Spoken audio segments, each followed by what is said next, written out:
Hi, welcome to my CBA on coppicing. So today we're going to be comparing coppicing to clear-cut forestry and showing the differences. So coppicing is a traditional form of forestry management where broadleaf trees are cut back to the ground, as you can see here, where their new growth is shot up. So in the winter they're cut back to the ground, and then in the spring new growth shoots up.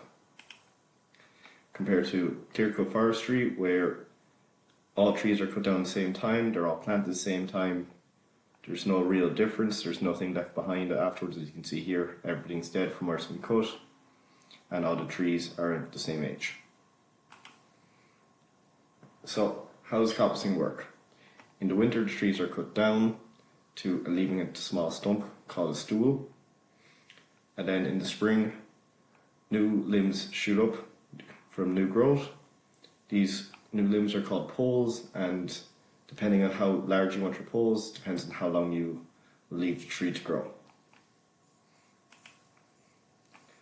So here's some products that are made out of it. Chestnut fencing. As you can see here, you can see where this is just a split piece of timber, and the benefit of this is, rather than it being made out of a pressure treated piece of softwood that will rot out in a few years when the pressuring wears off, chestnut is actually naturally resistant, so therefore it will last years and years. So here's an example of a coppice plantation. So this is all one plantation, and the plantation is divided into 6 segments in this example. So this has been cut down, then we have our new growth, then the year after that's 2 years growth, 3 years growth, 4 years growth, and 5 years growth. So this leads to a diversity of habitats and diversity of pole length and pole diameter. And as you can see over the years, small, slightly larger, slightly larger again, and then by the end of it you end up with a kind of a mature woodland where all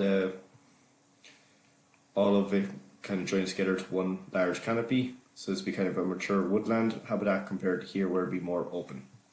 And throughout this entire time there are oaks planted throughout. This gives cover at all times of the year and leaves something behind rather than just clearing out the entire landscape. So here's an example of a few tree species that are used for coppicing. These are the most popular, but not in an entire list. So ash, hazel, willow, sweet chestnut, and alder. We saw the sweet chestnut earlier in the fence posts, and the majority are used for either biochar or firewood. Hazel and willow are also used for weaving material, and then sweet chestnut is where we get our largest timbers for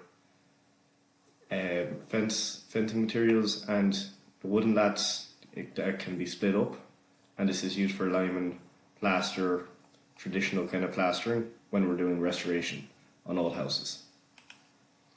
So that diversity of habitats that I was talking about earlier, where we have in the same woodland lots of different landscapes, that leads to all these different plants being able to grow at different times, as they all have different needs with shelter and sunlight needs. Now comparing that to clear coating, where it's planted and then no light is making it down to the forest floor, so there's no growth, there's no other plants, just moss growing, and then it's all cut, all wiped out all at the same time. So the biodiversity has nowhere to go, nowhere to spread to, it's just all gone all at once. Comparing this to coppicing again, where the first year, yes, it's all planted, but then every year after that, we're starting from this slide going across.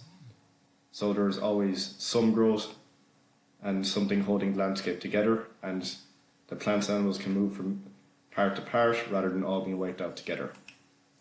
This is a quick sketch showing how the carbon capture can happen, where in the coppicing, the root systems continue to grow over time, where the clear cutting, the roots just release carbon back into the atmosphere.